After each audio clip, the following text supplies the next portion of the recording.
In a Christchurch lab, Professor Margriet Vissers is trying to solve a mystery. Could vitamin C be an effective weapon against cancer? We think that vitamin C is potentially another tool in the toolbox. She suspects these tissue samples may hold the answer.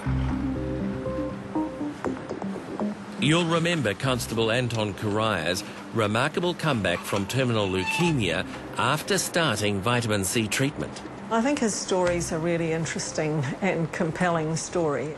He's not alone in the world in seeing a dramatic effect. Take the case of Graham Gauger. I have prostate cancer.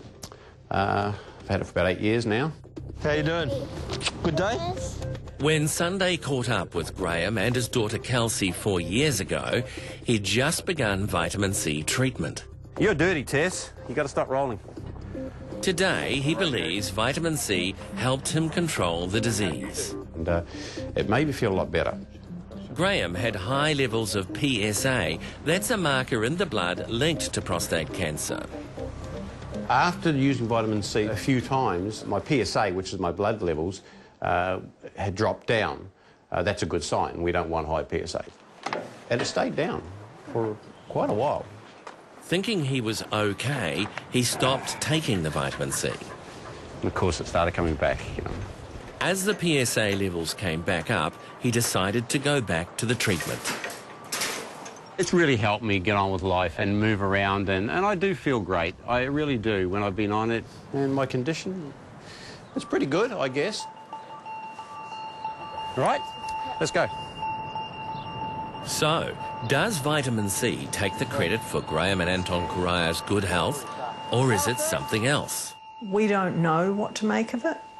We'd like to know what to make of it. But already the research appears groundbreaking.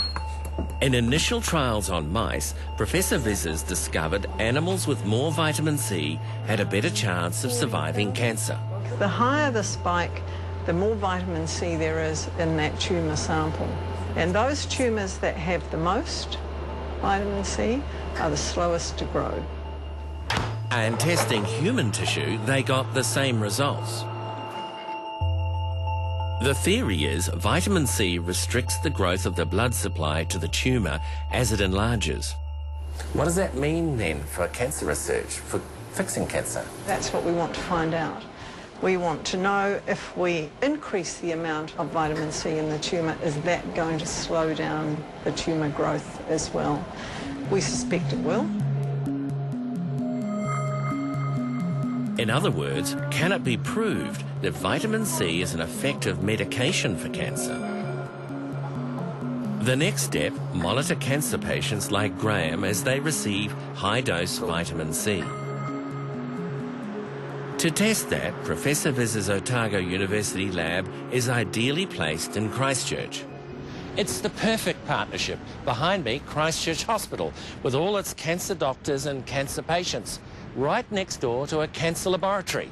The result, one of the world's best tissue banks for cancer research.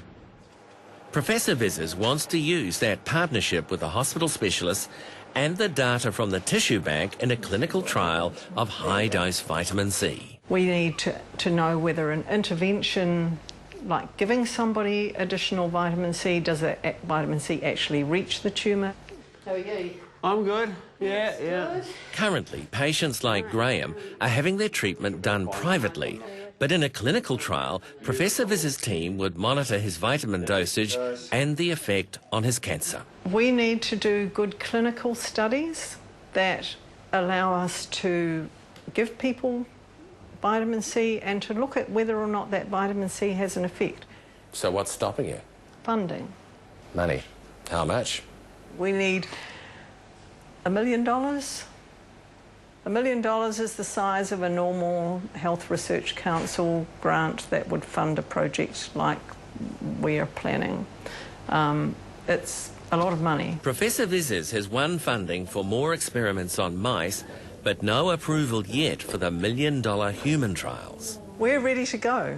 We have all of the expertise in place, we have all of the samples in place, we have all of the collaborations in place.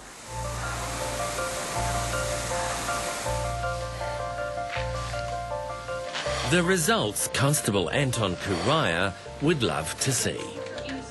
A year after he was meant to have died, life is almost normal. He's back at work. I'm not on the street, not in uniform just yet, but it's building towards that. It's a step in the right direction. But he'd still like to know if his remission is down to vitamin C. Is vitamin C going to be a miracle cure?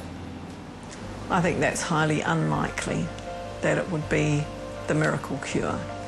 I think it's more likely that it's going to be a useful tool, and if it is going to have an effect, it is definitely not going to be the same effect for everybody. You can do the wheels. Yeah, that's your job. You're the master at the wheels. But to the Kuraya family, there's a dad and a husband who may well have been saved by this treatment. Cool, good stuff, well done. And you can't put a price on that. This is why I say the research is really important, because then that starts to change the decision makers and the decisions they make, because then they do have the evidence that there is something here in this. There's about 8,500 people that die every year. If you were able to save, what, 1% of that? 85 people? $1 million for 85 people? And Anton's goal is to get back into uniform and on the front line by the end of the year. And you can find out more on Professor Visser's research on our Facebook page. Well, next,